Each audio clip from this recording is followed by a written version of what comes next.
Today, in the media conference with Lal Goel, which is brought to you by V4 News, Karu News, V4 Stream, Malnadu TV India, News Gaon se, Samvad Sarokar News, Bharat Post News, Gyan and Organ Donation India Foundation. Our endeavor is to enlighten you with the current topic. And today's topic is not only current, but very, very relevant. The topic is education is not for information, and this is a series under which we are doing this program, that is thought leadership series. Under which we are doing this today's program. Crisis moments create opportunity. Problems and crises ignite our greatest creativity and thought leadership, as it forces us to focus on things outside the norms. Thought leadership is fundamental in business today and consists primarily of finding and sharing great information in a way that attracts and retains. Thought leadership is when a leader's thoughts are being used by leaders to lead others. Thought leadership is influencing a narrative by understanding what needs to be done. Thought leadership is the expression of ideas that demonstrate you have expertise in a particular field, area, or topic.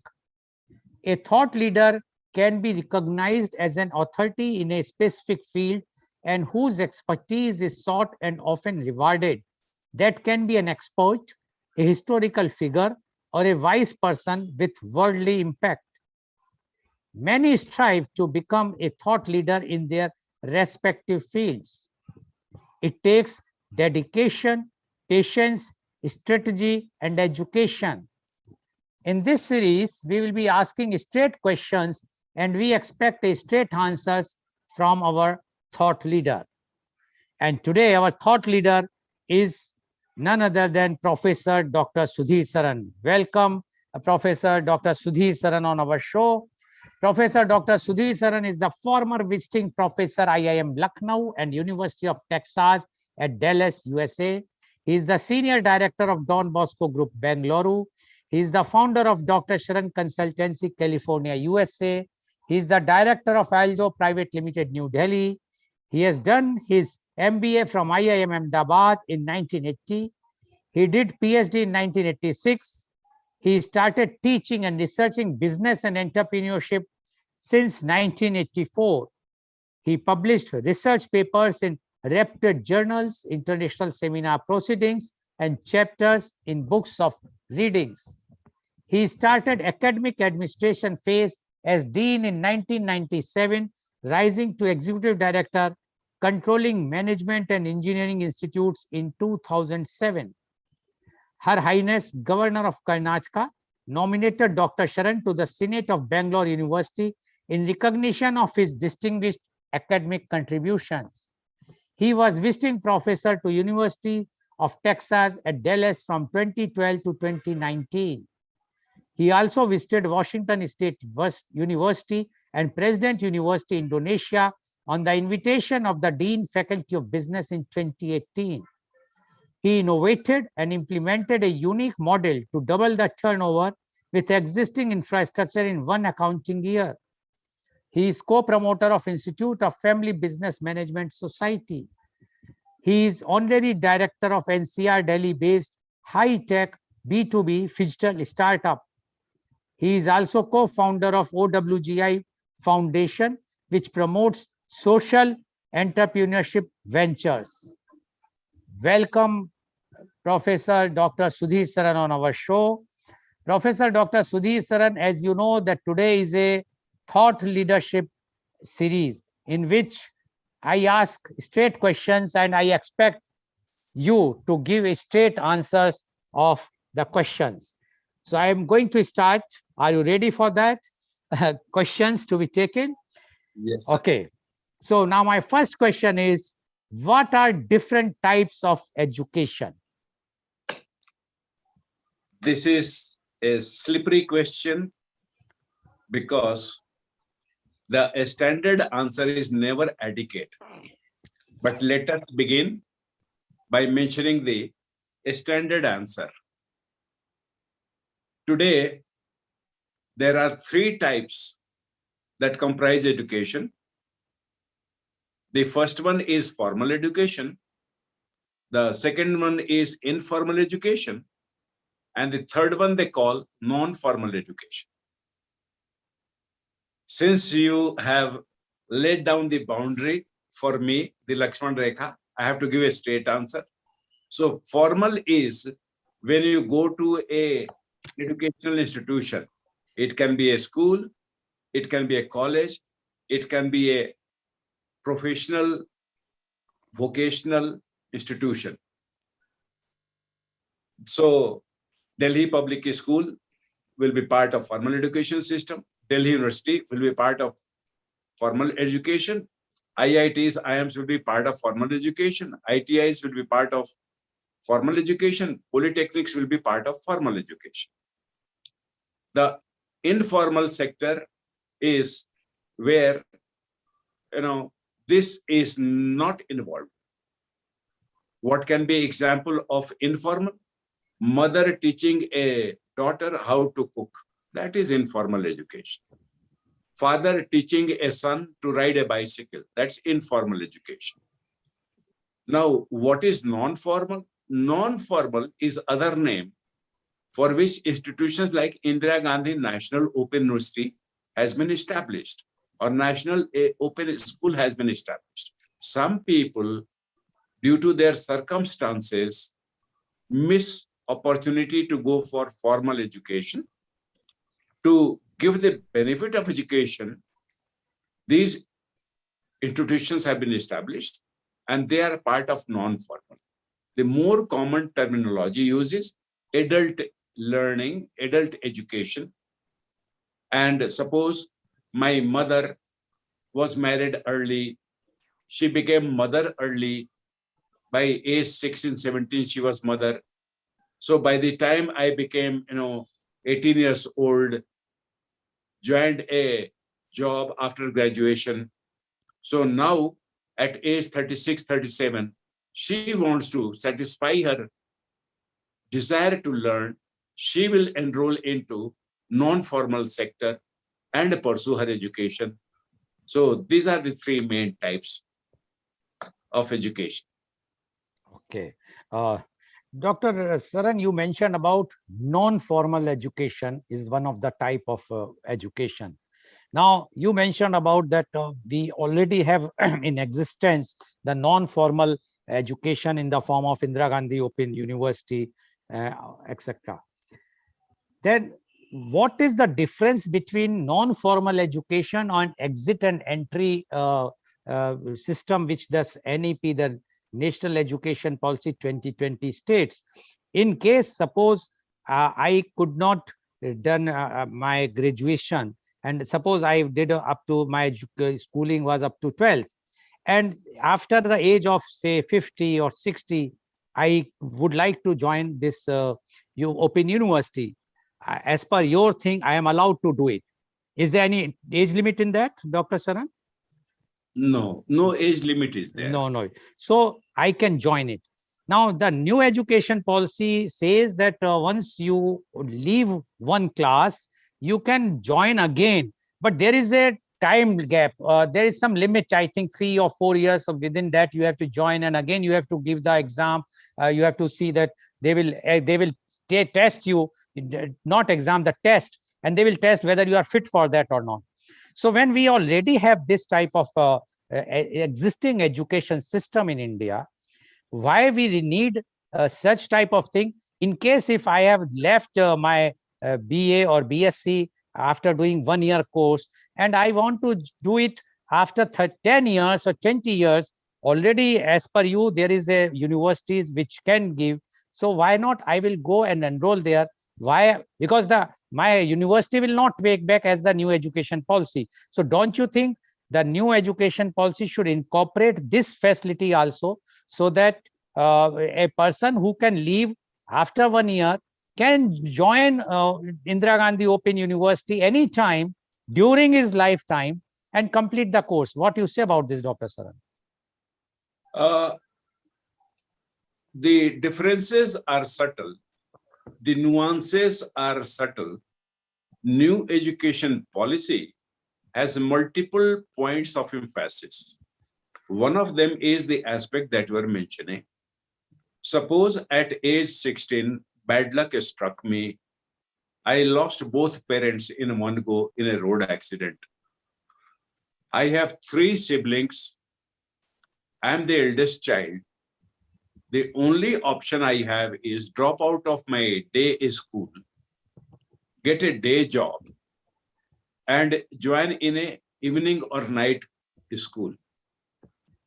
Evening and night school will be part of the formal system, all right, but it is less prestigious and definitely less accessible.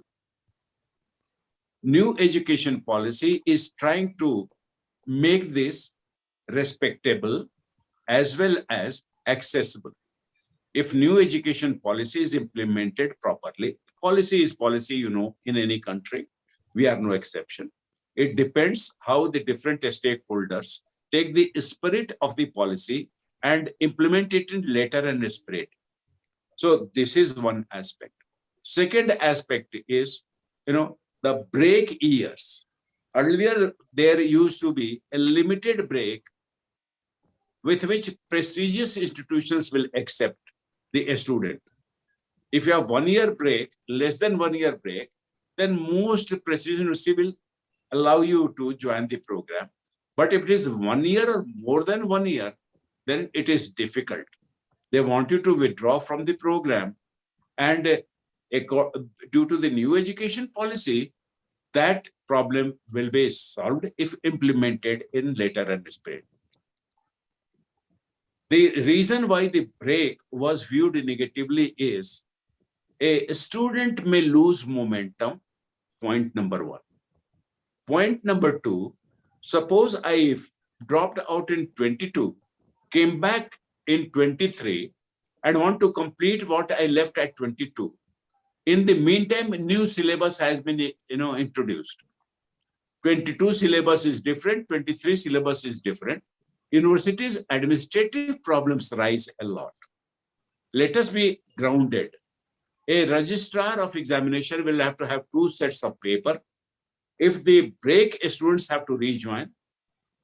The old syllabus for the student who dropped out and rejoined, and new question paper for the continuing students. This workload is tremendous when you consider lakhs and lakhs of students are enrolled in the program. New education policy is trying to give a formal authority for the disenfranchised to insist it may mean difficulty for you, but do not deprive us completely. We have a moral support coming from new education policy. So these are some of the nuances. We'll discuss them as we go along. Okay. Thank you, Dr. Sir. Now, my next question to you is, we say about the education, that education is required, but what we are seeing today, even our Honorable Prime Minister is also emphasizing that one can fry the pakoras, or one can do any things which are skillful, not required to be a graduate or postgraduate. So my direct question to you is, what do we gain from education if we just require the skills? A carpenter's father, as you say about the informal education, so if a carpenter can train his son or daughter in the carpentry, he or she will become a good carpenter. Then why he or she require a education, and what gains they will get from the education? This is a beautiful question. I hope you have the patience and time to go through the 2 dimensions. I have full time for you. No problem. You can explain as much time you want to take. I will be very crisp. I'll be to the point. 2 aspects have to be emphasized. The carpenter teaching son to make furniture of wood is, according to our definition of the types of education, is formal education being given in an informal setting, family setting. So it is a hybrid type by itself. This is first point, and we must notice this. The second one is, how good was the grandfather as a carpenter? That added to the self-study drive of father will determine how good a carpenter father is. If grandfather was very talented and father was less motivated, or vice versa, you see the transfer of a skill, the quality will be impacted. I want you to notice that point. Same thing will go down to the son. Now what happens is, the demand in society for quality furniture.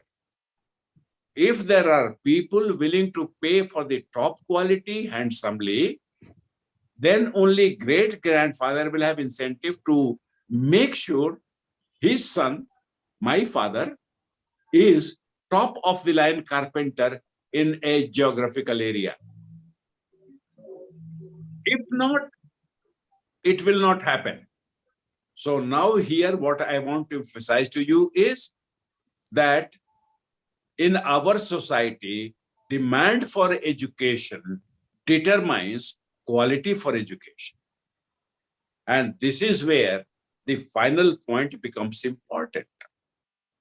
We as individuals are both providers of education and recipients of education. I was a recipient of education 50 years ago, 60 years ago. Today, I am provider of education. So society largely determines in combination with individual initiative, and this is where it becomes complex. That is why I requested you to have patience and time for this answer. The final part of this answer is this: education is misunderstood or not understood in today. Why? Because what we had 3,000 years ago, we lost during the interim society, the centuries. We talk about years, we talk about months, we talk about semesters, we talk about decades. But when we talk about education, you mentioned history of education. This is a separate question altogether. We'll come to that one, very vital one, but I'll stop here because I want to emphasize one point in answer to your question, that the carpenter will be teaching, and that will be guide system, vocation system. And if we have developed infrastructure, if we have just a society of economic systems, then education will be going up and up.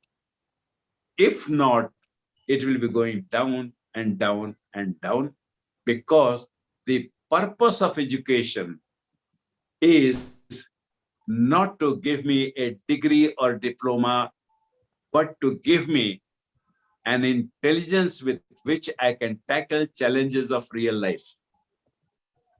Okay. That's it. Okay. Professor Saran, you mentioned about quality education. Now, education is education. How we differentiate that this is a quality education, this is not a quality education? When the educational institutions are imparting the education and a student is taking the education, he or she goes to the educational institution for taking education. But now you are distinguishing a quality education. Now, my simple question is, what is quality education? I cannot thank you enough for asking me this question. This will be the perhaps most important question, not only for our media conference with Lal Goel, Thought Leadership, but for every listener, viewer who listens to this one. To make the answer very clear, let us assume Lord Brahma wants to start a school. And let us say Lord Shiva wants to start a school, and let us say Lord Vishnu wants to start a school. What will they teach in the first school is how to create what we call today new venture creation or entrepreneurship. What will Lord Vishnu teach? How to maintain already successful companies, like how to maintain Microsoft, how to run Apple, how to run Tatas, how to run Birlas. What will Lord Shiva teach? Some of the units are making loss. They are becoming a liability. So how to destroy them, how to close them, how to liquidate them. But suppose watching all this, the devil also gets interested, and you pride yourself in being the devil's advocate when we come on board.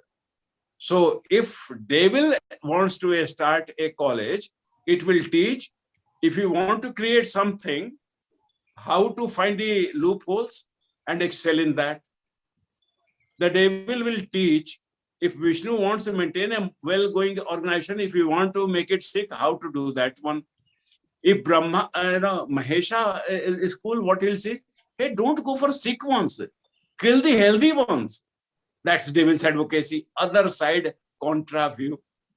So this is the situation. It may look hypothetical to you, but the quality is function. Who is the owner of the institution? Brahma or contra devil Brahma? Vishnu or contra devil Vishnu? Shiva or contra devil Shiva? Or pure devil? So that is where the quality, when you talk about education, it's not absolute. In today's terminology, it is relative. The final point why I said this will be important for years to come, you have asked a very vital question is, but there is a thing called objectivity. If I separate reality from my consciousness, I achieve objectivity. The most important contribution of education, whether it is Brahma's school or Vishnu's school or Shiva's school or David's school, will be, they have to be objective in establishing quality metrics. If they do it, objective quality, and then as much they achieve is indicator of success. Otherwise, whatever you do in the name of quality of education, it will always create destruction and more destruction.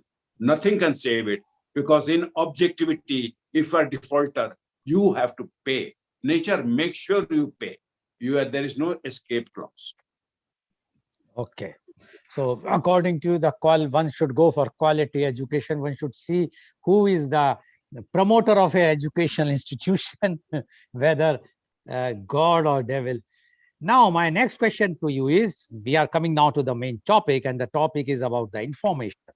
Now, what is the difference between education and information? Good. If I'm cooking and I'm cooking pulao, education is like cooking and pulao is the information. But this is a bad example. There is something called syllabus, and there is something called pedagogy in education. And the third part is evaluation. So you must have noticed that we talk about syllabus for a degree or a course or a class. And we talk about method of teaching and method of evaluation. Now, information is what a person has in mind from that education. So very difficult question to answer, very difficult to understand the distinction. But remember that information is product of education and practice of education. This is the basic thing I will say. Now, the importance is education prepares you to make choices in life. It is the kind of capacity which is built in the human being. Information, on the other hand, is fuel to that capacity. I have a car. If I don't have petrol, it will not take to my destination. If I have education, but not information, I will not reach the destination in life which I have set for myself. So they are complementary, but they are not substitute of each other. Today, unfortunately, because of the internet and World Wide Web, we have started confusing information for the power, whereas the mother power comes from education. So as long as we remember the relationship of education and information, then our topic for today will be clear and enriching. If we forget this, then the topic will become muddy and it will create very bad outcomes for us. Thank you. Thank you, Professor Saran. Now you mentioned about that information. Earlier, yes, there was a difference because there was no technology thing, no internet, nothing. So information used to reach very, very late, or distorted information because you are listening from third party or fourth party or 10th party. But today, in the present time, it's anything happening, suppose anything happening in Ukraine, immediately we all come to know. That is the power of information. Now, what we are learning in classes, that we are learning whatsoever we are learning, but we are getting a real-time information. So my question again to you, the supplementary question to the first question is what that something is being taught to me from a textbook, and something I am getting real-time information. Now, what is the difference? And which one is better? Look at this. Some journalist risked his life to be in the war zone in Ukraine and get videos or report for you. How did that person do it? That person went to formal education system, learned journalism, and then he taught himself a few more things. That's how we get it. Second aspect here. You see, the video which he shot is data. It went to an organization where it was processed, edited, and made very concise, relevant, according to the editorial policy of the organization. And then it was uploaded on the website of that news organization and transmitted through internet. So raw data is there, processing is there, information is there, distribution of information is there. These are all applications of background education. For each part, there'll be some formal education, some informal education, some non-formal education. Without that, the quality will not be there, good or bad. So this is the beauty. This is the beauty. You mentioned the three types of education initially: formal, informal, and third one you mentioned non. What about the education which nowadays students are getting from the universities called WhatsApp University, Google University, and they are getting each and every information from there. Now, when we are even the education, forget about information, the education they are getting from there, sometimes good, sometimes bad. Now, do you think that this education is one of the form of information but not a formal education, or it is the fourth type of education which you have not mentioned in your initial remark or the reply of my first question? Formal education, number one. Informal, number two. Non-formal, number three. If I combine one and two, I get the fourth type. If combine the second and third, I get the fifth type. If I combine the first one and the third one, I get the sixth type. And if I combine all the three, I get 7 times. In algebra, we call it permutation combination problem. So those many subtypes will be there. But your heart of the question is this. Google University, WhatsApp University, and the influence they have is all part of the discretion of the sender and the discretion of the receiver. It is a communication process. All what we call internet, all that we called www is a medium. Media conference in Goel is being made profitable because there is a medium, digital medium is there. Okay. And digital medium is value neutral. It does not say what is good, what is bad. It just teases out. It is up to the sender to decide to upload good things. It is up to the sender to upload rotten things. It is up to the receiver to download and access the good thing or to download and access the lousy things. So here, who teaches us morality? Today, there is a huge debate whether it is job of the formal system I mentioned to teach me morality, or is it part of the informal system to teach me morality? Or shall we leave it to non-formal system for that matter? Or none of them, or all of them? These are the permutations. But the point is this. Even when you teach morality, Brahma will have one morality. You see, his objective is different. Vishnu will have one morality. His objective is different. Vishnu will teach one morality. His objective is different.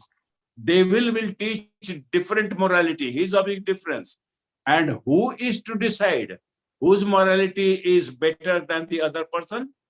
Nobody is there to decide.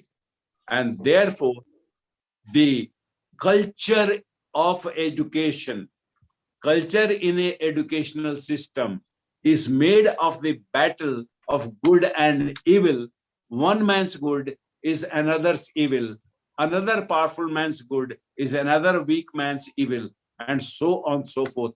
This is where the bone of contention is today in the educational system. Until we resolve it, the quality of education will continue to be suboptimal. It means what you have said is the educator or the teacher or the educational institutions works as a filters for filtering the information which are coming, good and bad, filter it and give the quality education after filtering those information. Because nowadays, whatsoever is written in the textbook is not, it's relevant, but not that relevant because the time is changing. Every day, new things are coming. And when those new things are coming, they are being bombarded with this information technology or with the WhatsApp or Google. But the educator has to filter it and educate the student that this is correct information. You have to utilize this information for your betterhood, and this is not correct. So do you agree that the educator responsibility has increased more from the previous time when you were professor, say 30, 40 years back, and today's professor, because they are in between education, formal education, the book education which they are having, or the curriculum, and every day new things are coming, developed through the internet or through Google, and they have to filter it and give the education. What do you say about this, Dr. Saran?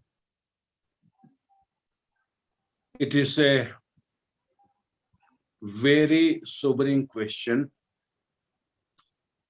And 40 years ago, when I started teaching, internet was not there.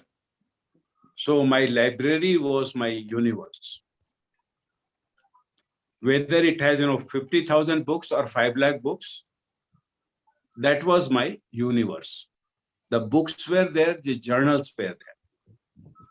The theory side of it was there, the applied side of it was there. I was in a professional college where engineering and management and pharmacy were the main courses. Today, it has become possible for me to be online and teach everything. It is possible. Both will have their top quality possible if certain practices are followed. So that is not the problem.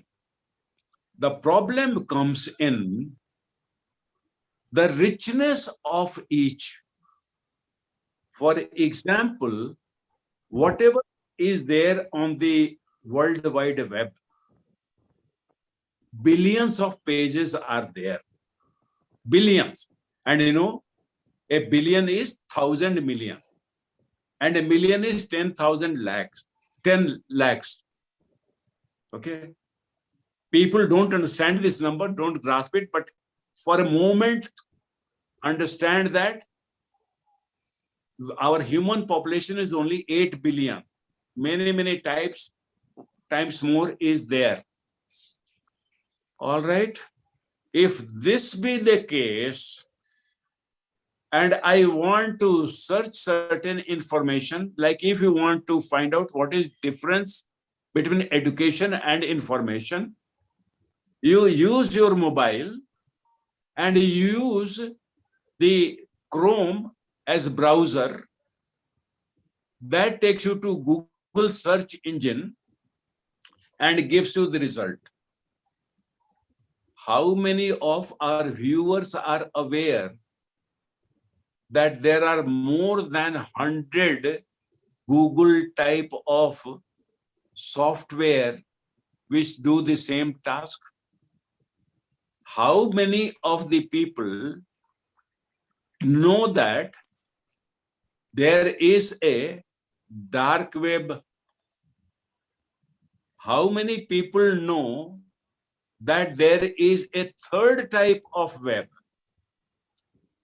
And that is dirty web. The known web has dirty content. We are not saying that one. It is a category by itself.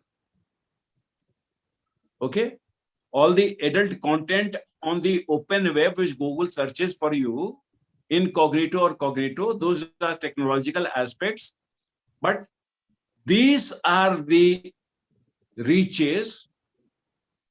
And this is what I want our viewers to understand, that today a man is poor because there is so much of rich resource available free of charges. And therefore, unlike 40 years ago, which you mentioned, my responsibility increases as a teacher to tell the students, our library is not the only place from where you can get your education. The entire 3 types of webs are available, and you must educate yourself to know about all the 3 types of web. Now, that is where my morality as a teacher comes into play, which you said filters. That was the major part of your question, the present question. And that is, I should not be lethargic to teach myself before I go to the class. If that morality continues, so in olden days, it was more prevalent. Today, it is less prevalent. And we have to correct this single problem. But unfortunately, NEP does not address this question. So we will have to address on our own through media conference with Lal Goel to point this part that teachers must be honest enough to teach themselves. When I'm going to teach you about internet as a resource for my students to learn and practice and apply, then I must not stop only at 1, 2, 3 types of search engines.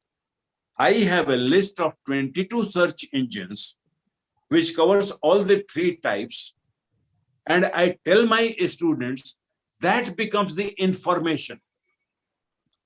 And when they use that information, they get better content and they apply it for better decisions in life, and they are properly educated and use their education for purpose. Otherwise, the mistakes that are possible, errors which will be committed, and opportunities that will be missed. Okay. So in other way, if we will say, the moment we add the existing information,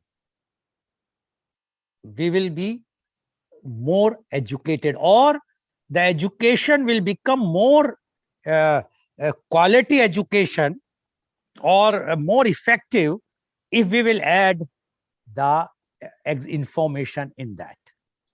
What do you say about this?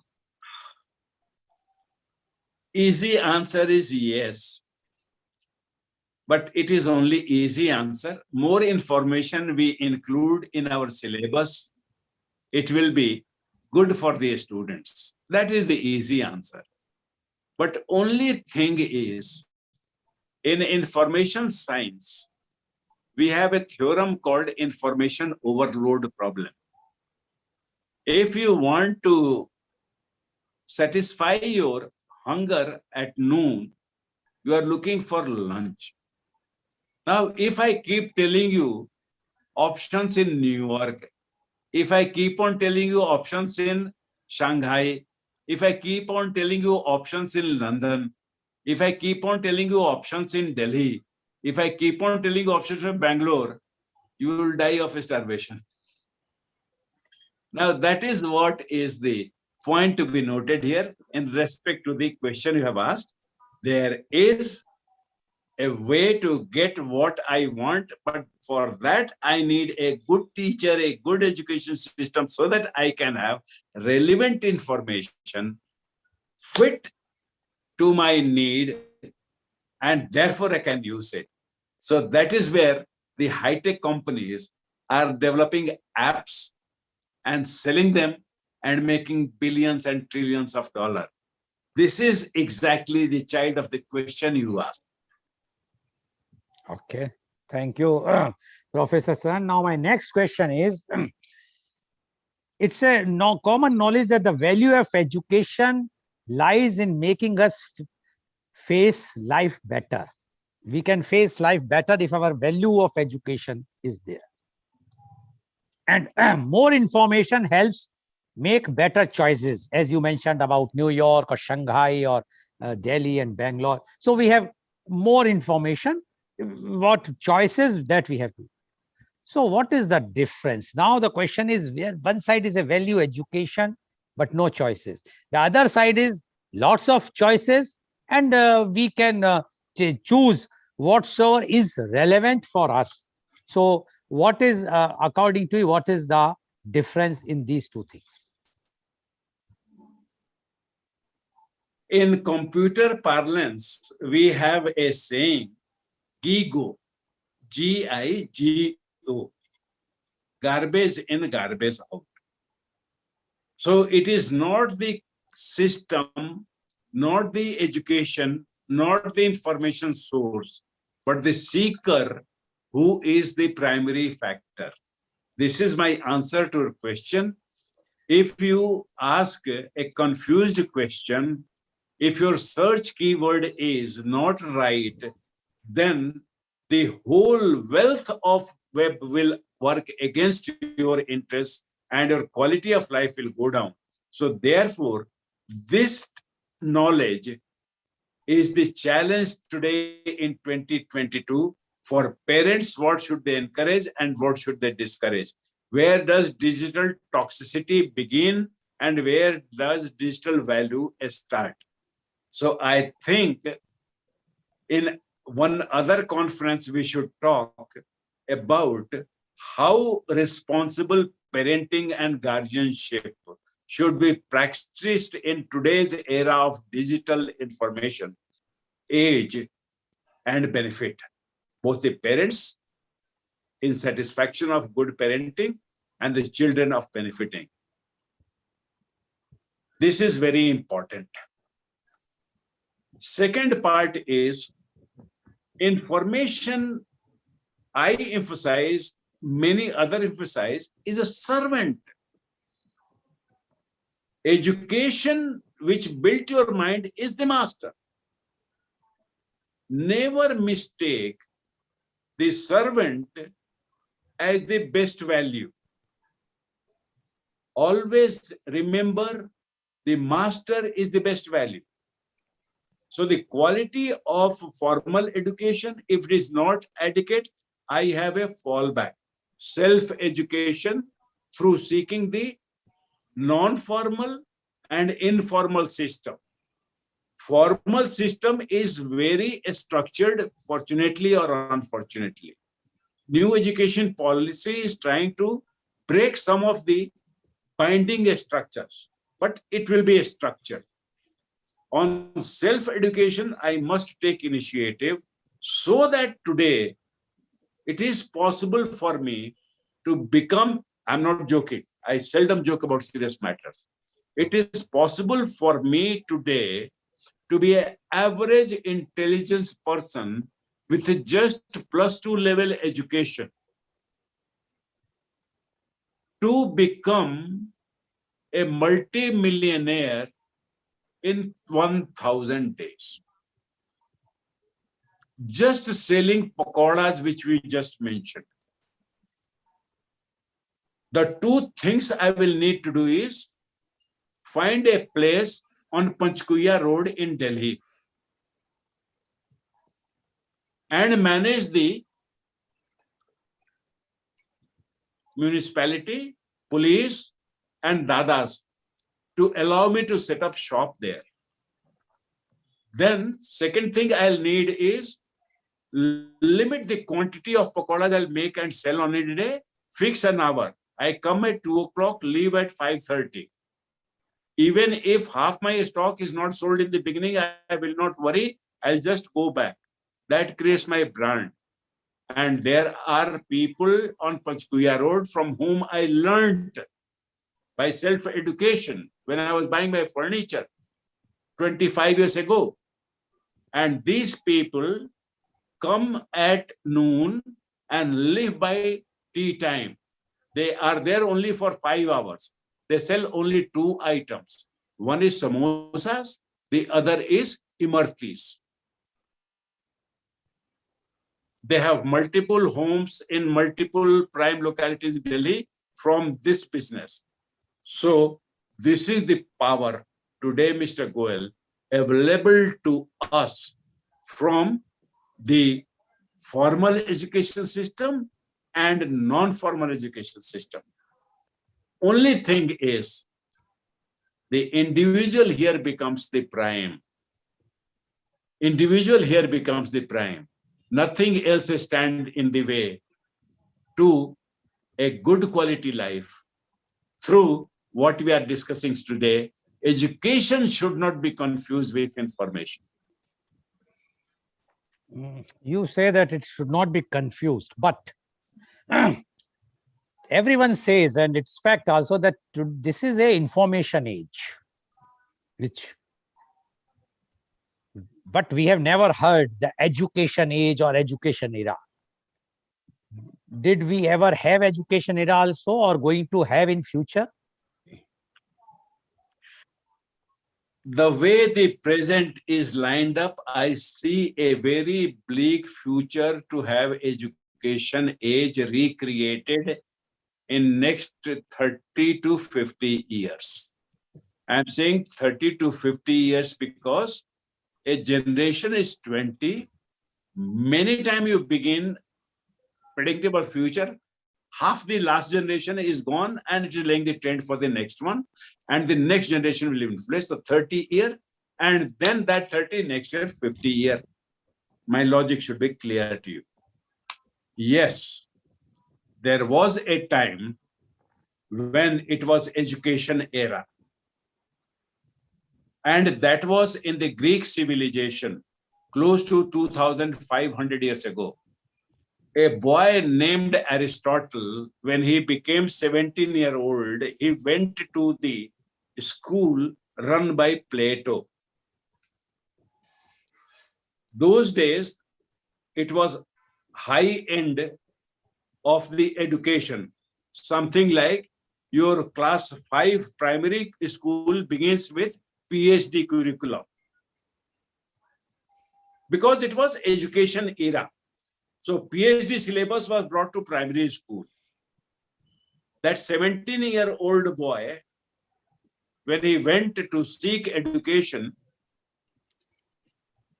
what did Plato say? He says, look here, I'll give you 3 questions and give the answer.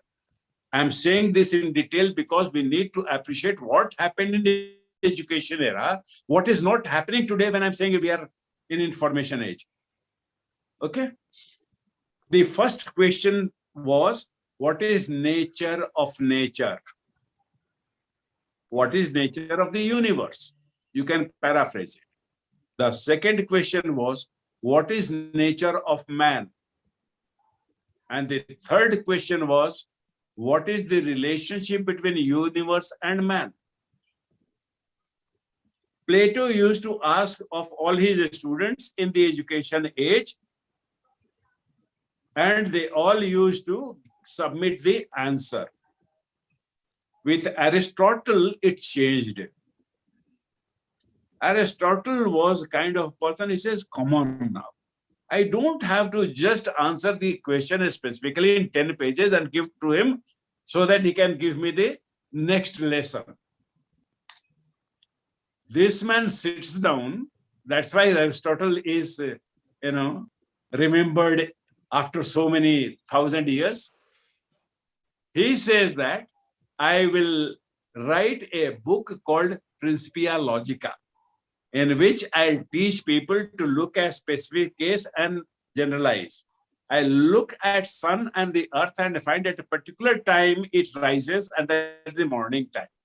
So this generalization he called induction.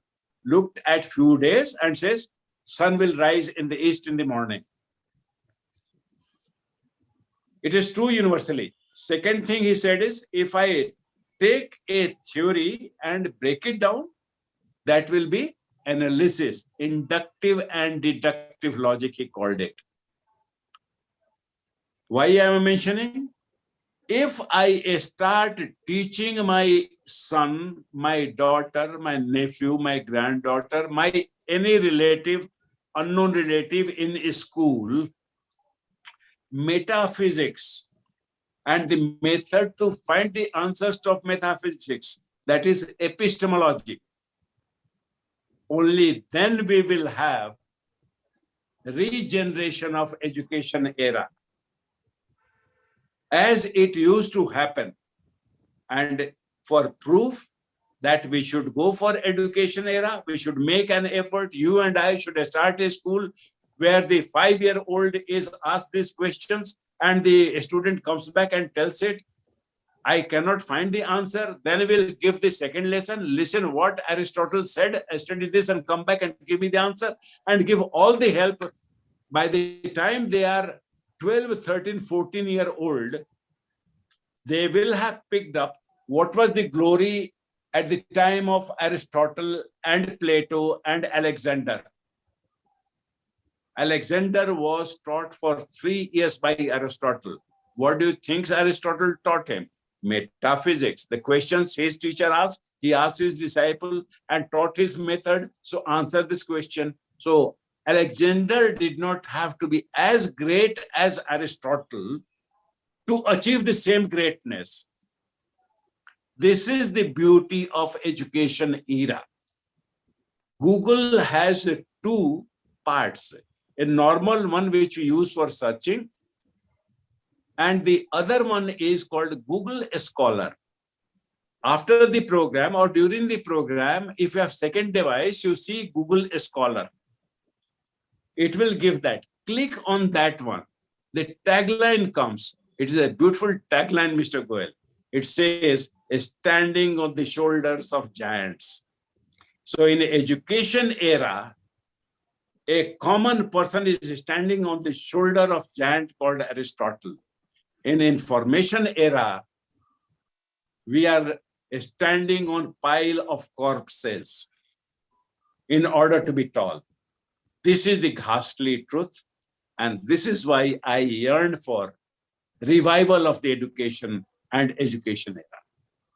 Today's conference is giving me the opportunity to make this point, and I hope my learned, well-meaning our viewers will take this lesson and contribute to bringing back the education era on top of the information era, not the other way.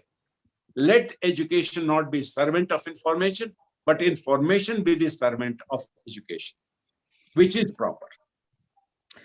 Dr. Sharan, thank you. You have taken, you have described in such a way, I understand that it is something, I'm sure today's our viewers are enlightened like anything, because, and that is the beauty of thought leader.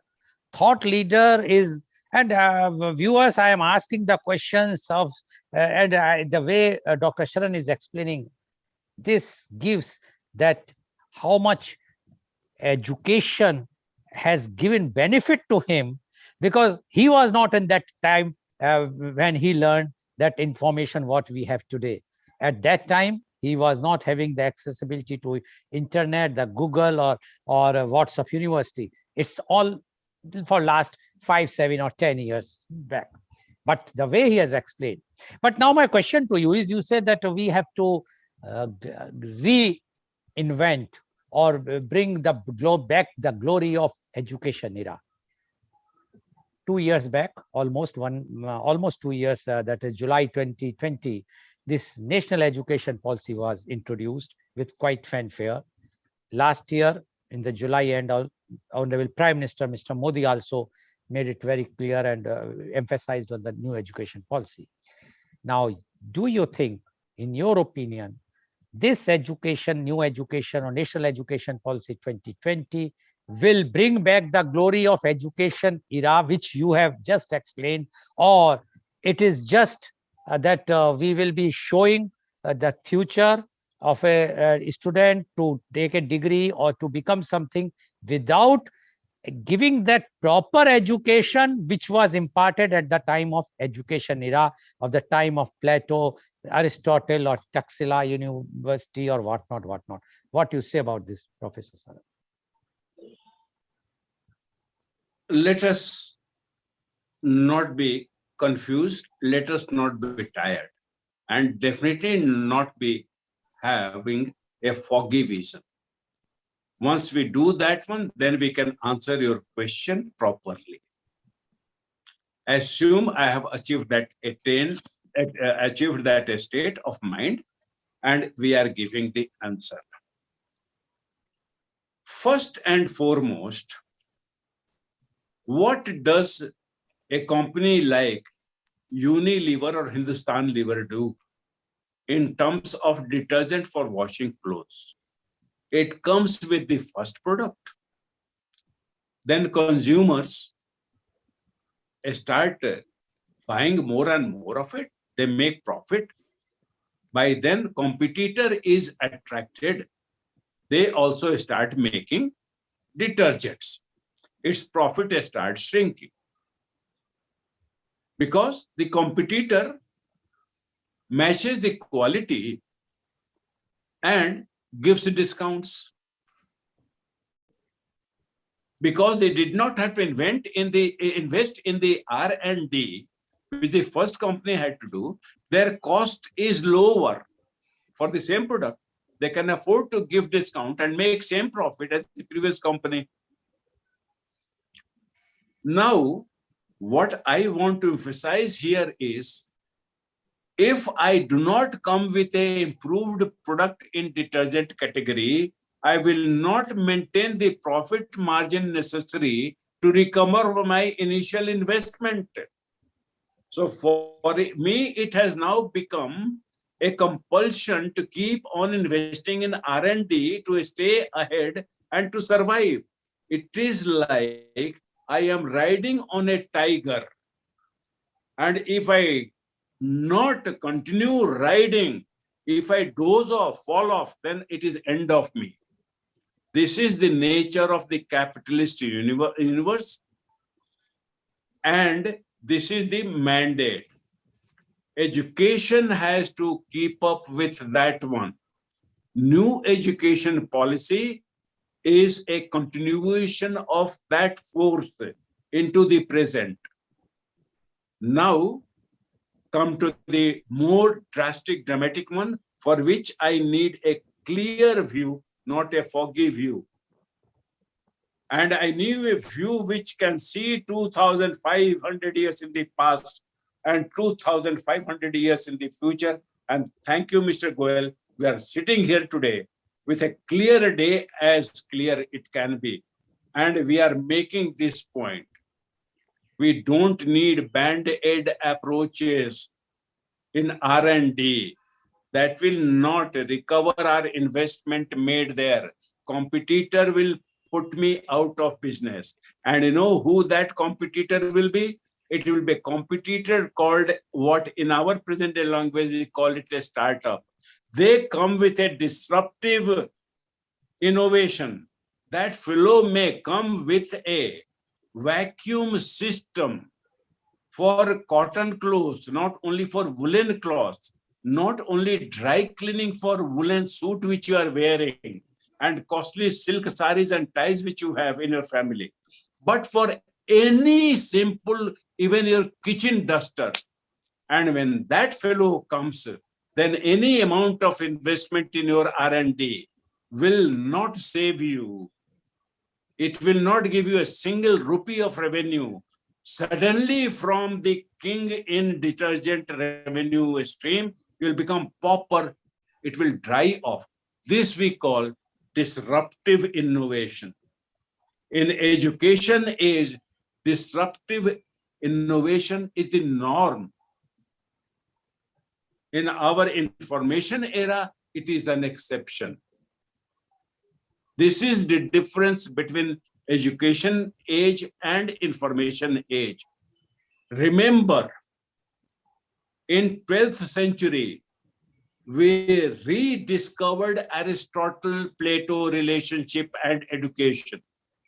The formal education system bring down metaphysics and epistemology to the curriculum in primary school. They did not say, let us not burden our students, let their backs be not heavy. Damn it, 2 books, one on metaphysics, one in epistemology. And the best book on epistemology is 108 pages long only. Best book on metaphysics, the article of Aristotle which has survived, is less than 200 pages. 300 pages any student can pick up. I worked in a paper industry. How we measure paper is by grams per square meter. Bond sheet which you use is 55 to 65 grams per square meter. So that is the weight, physical weight. Every 8-year-old can carry that one. We don't have to worry to reduce the bag in the school bag, weight in the school bag.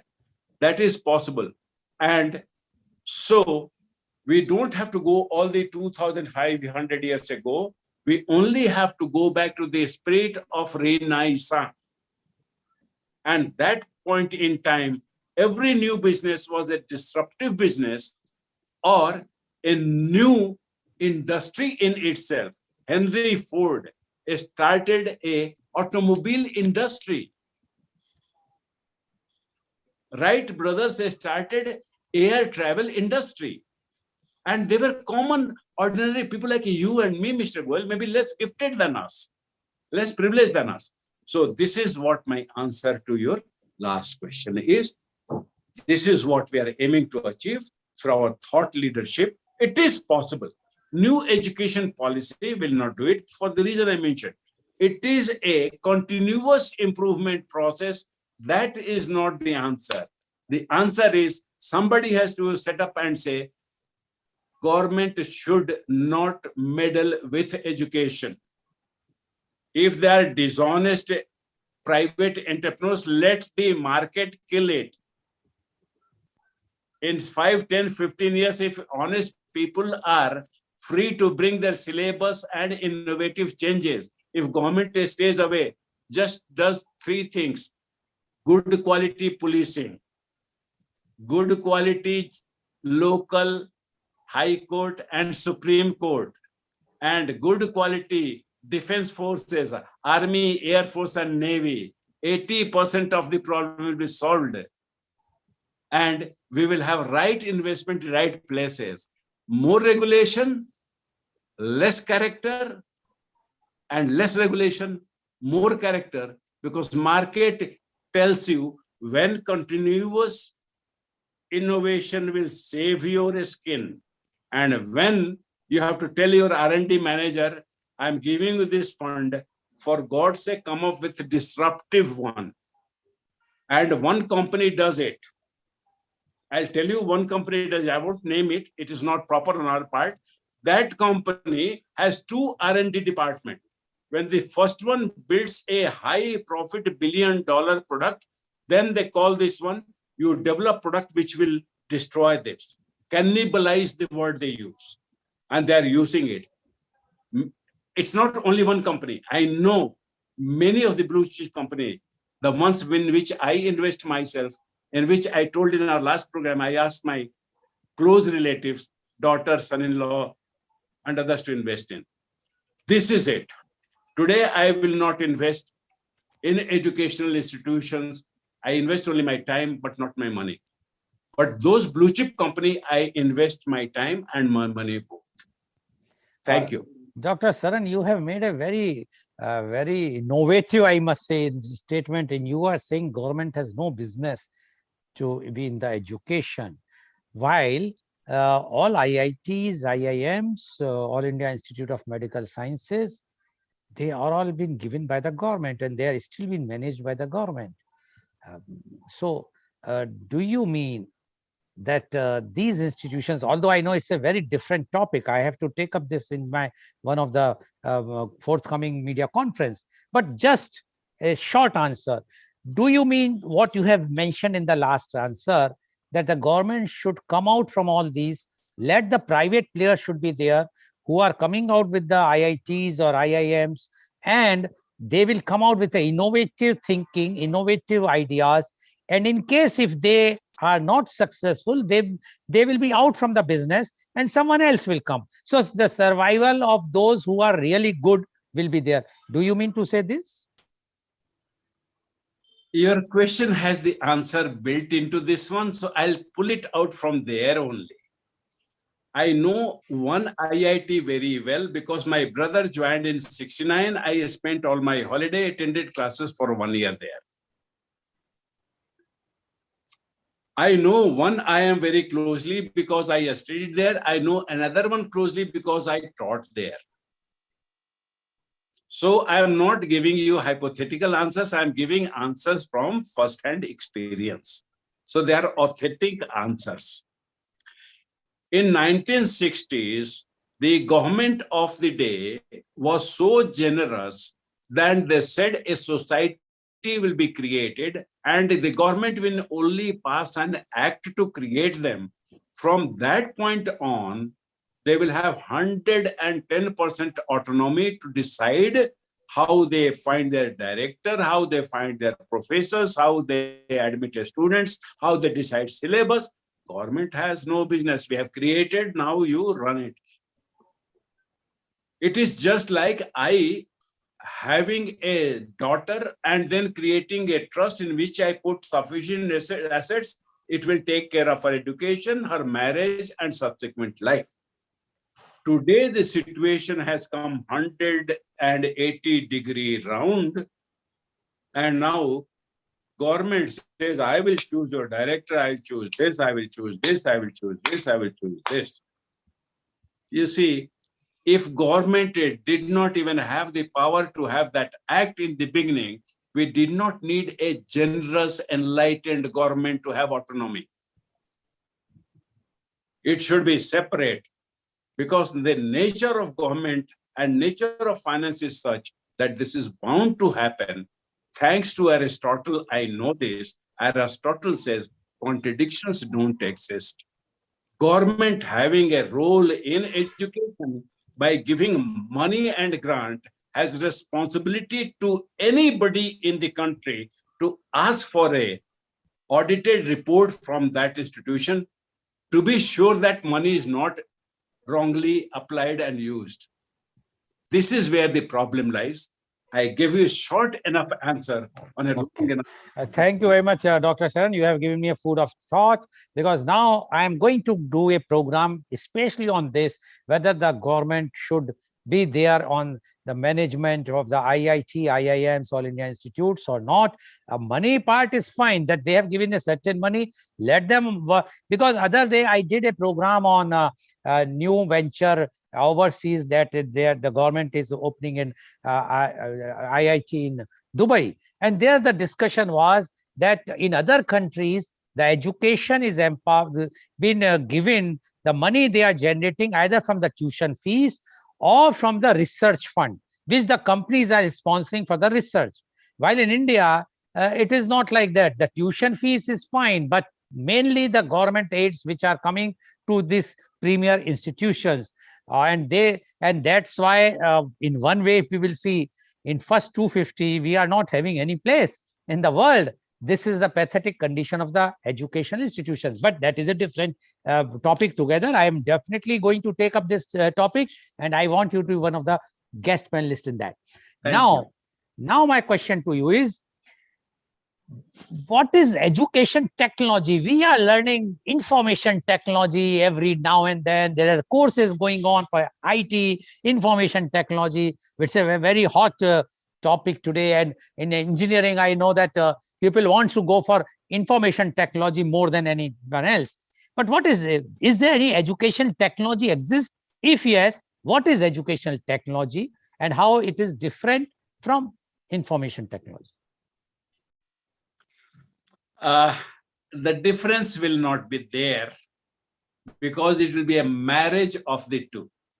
Information technology married with education will be education technology. Now, if you are confused, please don't be. I'll give you one simple example and a complex example, and you'll see what is the reality. As a teacher, I am supposed to take a register in my hand in which the name of the students who are taking my course is mentioned.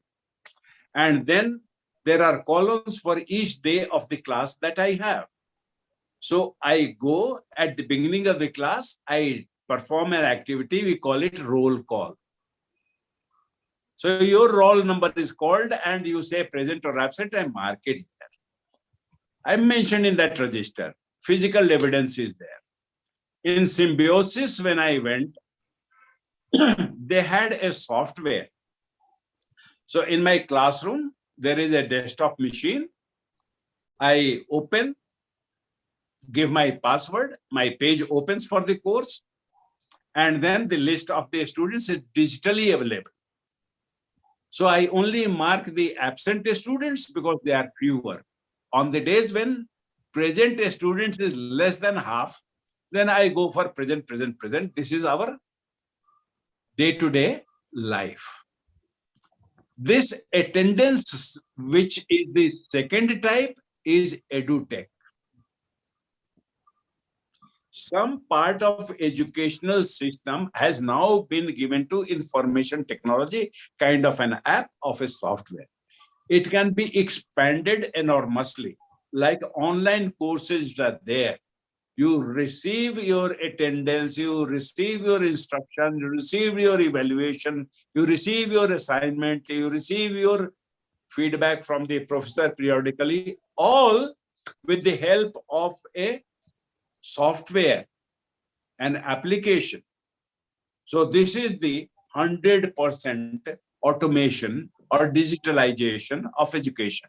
So edutech can be very minimum, just attendance and these things are being automated.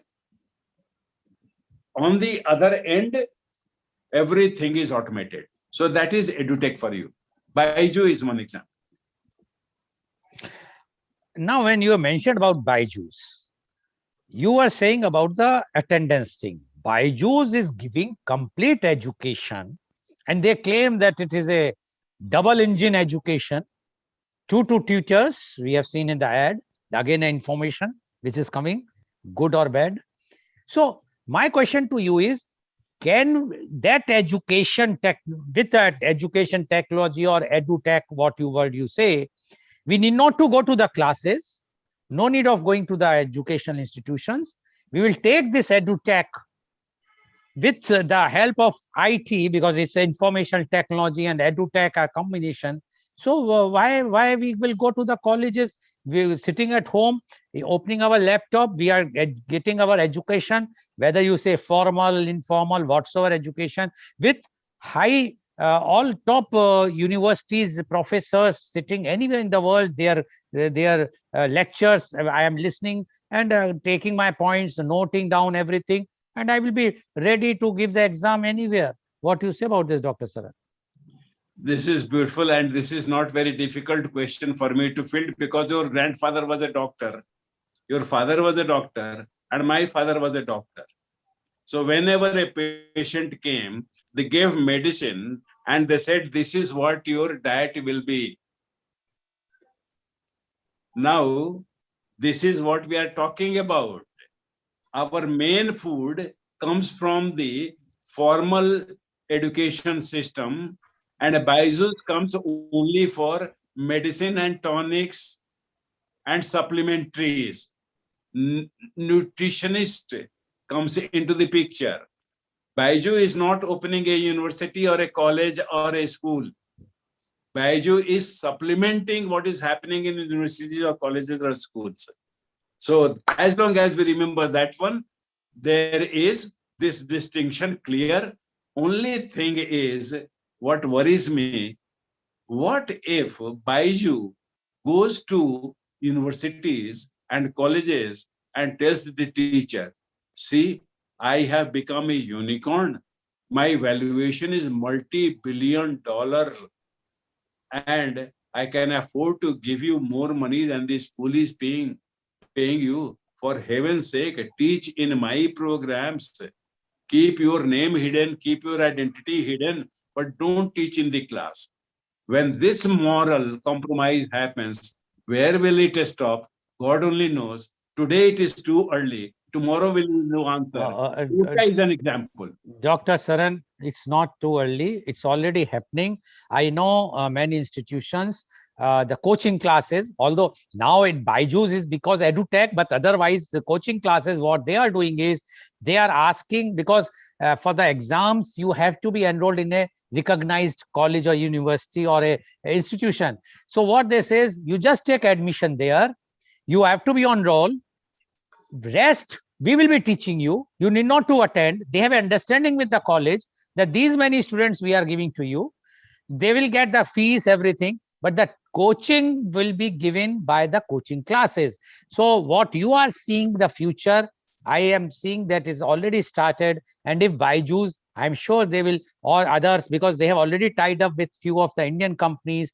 They are, if they start like this, the future, what is going to happen, we can't say. But thank you very much. Now, my one more question, which time permits, so I have to ask more questions. Those who are not been educated, we term as a illiterate. We say he's a illiterate person. पढ़ा लिखा नहीं है, अज्ञानी है. क्या हम जो जिससे इंफॉर्मेशन नहीं मिल रही, जो अज्ञान है कि क्या हो रहा है इस पूरे कंट्री में, वर्ल्ड में, what we say to that fellow? Plus, a person without education can live. We have seen a carpenter, a electrician, without even formal training, learn from here and there, and they are doing the work. Or a pakoda maker. But whether a person who is not having any information, and recently we have seen the elections took place in 5 states, and he doesn't know what is happening, who is Mr. Modi, who is Priyanka Gandhi, who is so and so. Can a person survive without information or without education? What do you say about this? It may be too drastic for me to say that it is important we remember what the famous poet Iqbal said. He says, पढ़ के हमने सोचा था कि जानेंगे, पढ़ के हमने सोचा था कि जानेंगे, मगर जाना तो ये जाना कि हमने कुछ नहीं जाना. In that sense, the person who was seemingly unfortunate to stay illiterate is very bad case. That should not happen. Thank God, complete illiterates are very few in today's world. And in any case, non-formal system has made sure we attend to that class. But if I am like my mother or my wife's mother, my mother was only 4th class educated. My wife's mother was graduate from BHU in 1934. But when they sat together and had a discussion about worldly events and bringing families, a distinguished family of sons and daughters, we find that there was no difference. You couldn't say which one is graduate, which is not a graduate outwardly. How did this happen is, what my mother lacked by formal education, she made up on her self-initiative to capture from the other 2 types of education. My grandmother had to do a lot of self-discipline, convincing the elders, sacrifices and promises she made to be allowed to go to BHU, stay in a hostel and study. So their sacrifices were the defining attribute. Education demands sacrifices. And this is where I'm saying that the illiterate person, in a way, is saved from all the poison we serve and all the bad information we serve in the name of so-called education. In a way, they are lucky than unlucky. So this is my crisp answer to your question. But the fact is, there is no substitute for self-education. Whether I take it from the formal, informal, or non-formal is secondary. So if an individual values education for himself and for his children, God be with that person. The person realized the value, like father of Alexander, searched for the tutor of the first, after the first teacher told that I have taught him enough in last 8 to 9 years. I have nothing more to teach. So Aristotle started teaching Alexander at age of 13. It is well documented fact, and tutored him till 16. Alexander faced the greatest challenge of his life, that his maternal uncle killed his father. Now, if he goes and kills mama, then mother will be angry. If he doesn't kill, his subjects will revolt. He's a weak king. It was thanks to Aristotle's education that he came out of this challenge and built a strategy which we remember and sing praises about till date. That's respecting education. Okay, thank you very much, Dr. Sudhir Saran, for giving the straight answers to my straight questions. And viewers, today you have seen how Dr. Saran, Professor Saran has given the answers. And one thing is very clear, which he has made it: education is required. Education is the base. It's a foundation. Information is fine. Information is required. It will work as a catalyst, but your foundation has to be strong. If your foundation is strong, then whatsoever information is coming, you have the capability to filter it. You will take the good information and reject the bad information. But if your education is not perfect, then you will not be able to filter it. And then you will be lured by the wrong information, which is floating every seconds, microseconds, so many information, and then you will be a misguided person. So thank you very much, Dr. Saran, for giving such a vivid, I must say, the replies has enlightened. I'm very much enlightened. I'm sure all our viewers are very enlightened with this today's Thought Leadership series. And thank you very much. And today's program has been live telecasted by V4 News, Karu News, V4 Stream, Malnadu TV India, News Gaon Se, Samvad Sarokar News, Bharat Post News, Gyan, as well as first shown live on Facebook and YouTube. And our endeavor to bring to you every day new topic in media conference with Lal Goel at 10:30 a.m. And tomorrow, our topic is oil crisis, as you all know, because of the Ukraine war. Lots of pressure is going on as far as the oil is concerned. The crude oil prices are increasing day by day.